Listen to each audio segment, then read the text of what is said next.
For generations, actress Rita Moreno has appeared in several movies and television shows that have made her the cultural icon she is today. She struggled as a Latina actress during the golden age of Hollywood. But bitch, her success was almost cut short, but thankfully our baddie Rita managed to change the film industry for future Latinos. Cinematic Royalty presents the Old Hollywood Storytime on Rita Moreno. This is a multi-part series on TikTok that dives into different aspects of Rita's career and personal life, so make sure to stay tuned for the rest. Rita Moreno's early childhood and upbringing. Rita Moreno, then known as Rosa Dolores Alvario, was born on December 11, 1931 at Yumaco, Puerto Rico. Her mother, Rosa Maria Marcano, was a seamstress, and her father, Francisco Jose Peco Alvario, was a farmer. They divorced shortly after her birth. She also has a younger brother, Francisco, and in the earliest years of their lives, the family lived on a farm. Following her parents' divorce, the siblings would be separated. Her mother, Rosa Maria, was struggling in deep poverty, spending so much time working saving up for boat tickets to New York. Her mother only had enough money for 2 tickets, and she had to make the difficult decision to abandon her son, Francisco. Like deadass, that's so fucked up, like it's giving the parent trap. At age 5, she moved with her mother to New York, while her little brother remained with their father in Puerto Rico. The siblings wouldn't see each other again for 85 years. Her mom intended to build a better life for herself and Rita. Rosa Maria met Edward Moreno and married soon after, and Rita would took her new stepfather's last name. They would later welcome a son in 1948, making him Rita's half-brother. Rita had long had a passion for dancing, constantly performed for her friends and family. It kept her in touch with her Latin roots, and homegirl embraced her cultural identity. She lived in a Hispanic ghetto area where her mom worked exhausting hours to pay the rent. Rita spent her early years avoiding street gangs on her way to school. Sista faced a lot of racism, often by other children. Those early experiences led her to internalize feelings of worthlessness and self-loathing regarding her heritage. It didn't help that she only spoke Spanish. She wouldn't learn English until she entered elementary school. Even though New York City is a cultural hub of the world, in the mid-1930s, there was still deep racism rooted in every day. Life for minorities considering this era was long before the Civil Rights Act of 1964. Her early years of training and a dedicated work ethic would lead to Rita becoming the sole breadwinner of her family. Rita Moreno, a struggling actress. In 1945, when Rita Moreno was 13, she was casted in a Broadway show called Skydrift. Yes, bitch, that Broadway. This production helped her become more known in the entertainment industry, showcasing my girl's various talent. Sadly, it would close down shortly after premiering. Years later, at age 17, she was performing in a dance recital when studio talent scouts spotted her terrific skills and immense beauty. They were part of MGM Studios and sent her to Hollywood for screen tests. It was there where the studio owner Lewis B. Meyer was amazed by our girl Rita, even calling her the Spanish Elizabeth Taylor. She would sign a 7-year contract with the studio.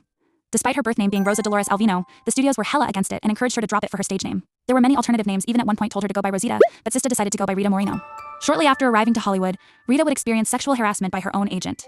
She claims that when she was about 16 or 17 years old, she was raped by her agent.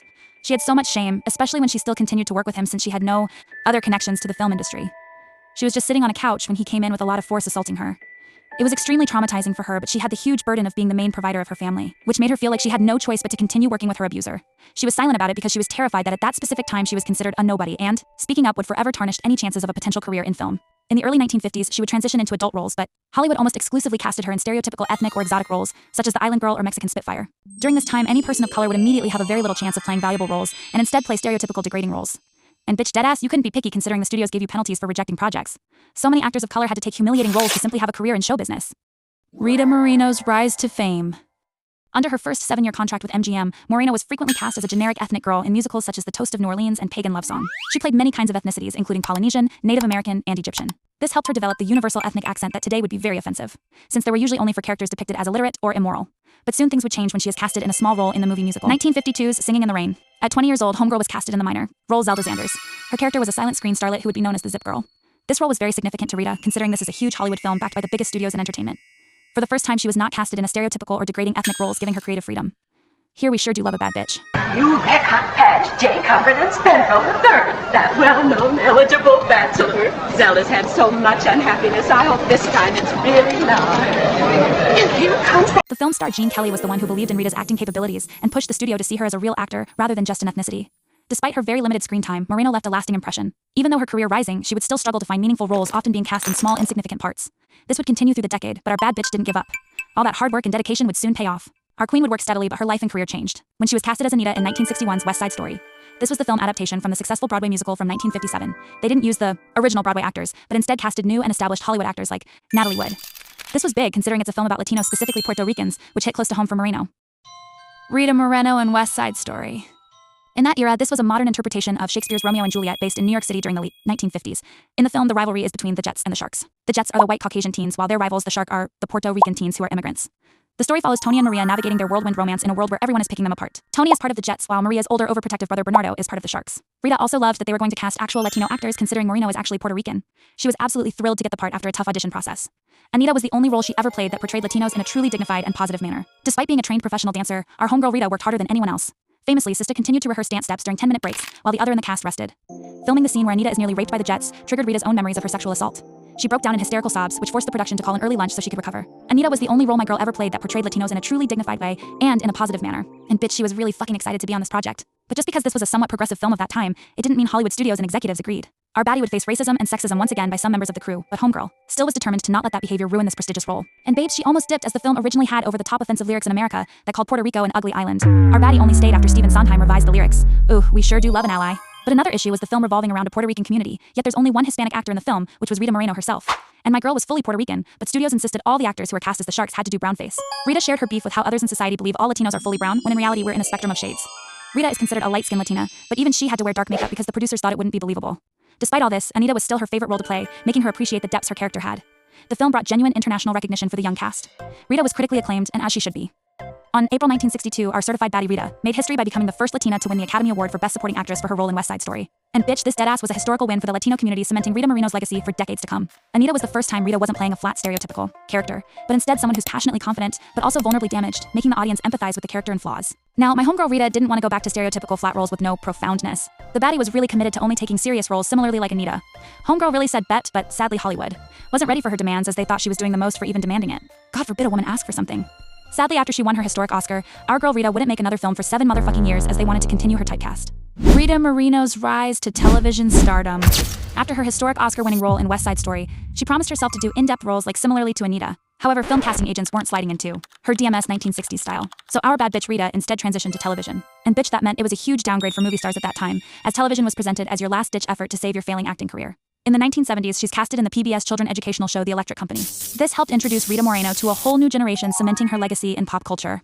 In the 1990s, she gained further recognition for her role as Sister Peter Marie Raimondo in HBO's prison drama Oz, earning her multiple Emmy Award nominations. She also appeared in many popular television shows like The Love Boat, The Golden Girls, and in the 2010s, she appeared in Jane the Virgin, where she played the beloved character Liliana de la Vega. Her recent biggest role would be One Day at a Time. It was a modern remake of the 1970s sitcom. This time it was set on a Cuban-American family dealing with the modern Latino struggles during the first Trump administration, like deportations and family separations. Through these roles, our bestie Rita Moreno demonstrated her versatility across comedy, drama, and even family programming. She would win Tony Awards and even a motherfucking Grammy. And yes, bitch, that means our girl is a certified EGOT winner.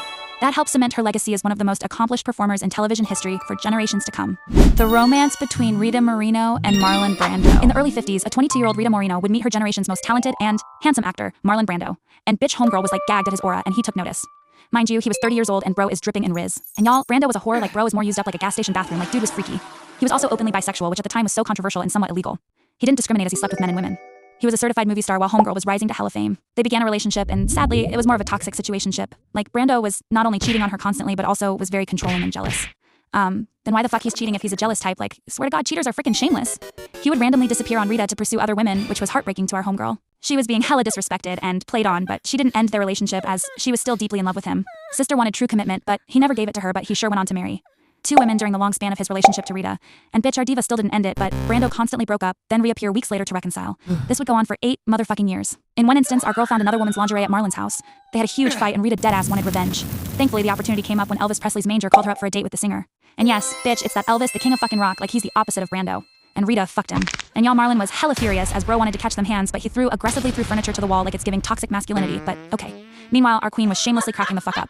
Yeah, as we love when women dominate men's fields, but their toxic situationship lasted 8 goddamn years before Rita finally left that boy.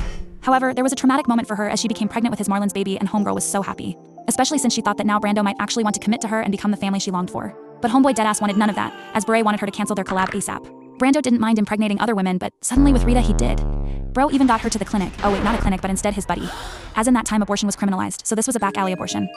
Things went wrong as the unlicensed doctor didn't remove the entire fetus, so when she went back home, she bled out and then passed out. Rita had to be rushed to the hospital because homegirl was dying. Thankfully she survived, but she was left with a lot of guilt and shame. By 1962, the couple were completely over. And my darlings, this video is already so long, so I'm aware I'm leaving out a few things, but we need to move on. But if you're interested in a separate video on Rita and Marlon's entire relationship, then comment down below. Rita Moreno's husband, Leonard Gordon. After her 8-year on/off relationship with Marlon Brando ended, our girl was finally in her single girl era. But in 1964, Rita would meet Dr. Leonard Gordon in a blind date. And y'all dude was a cardiologist, like homeboy is educated.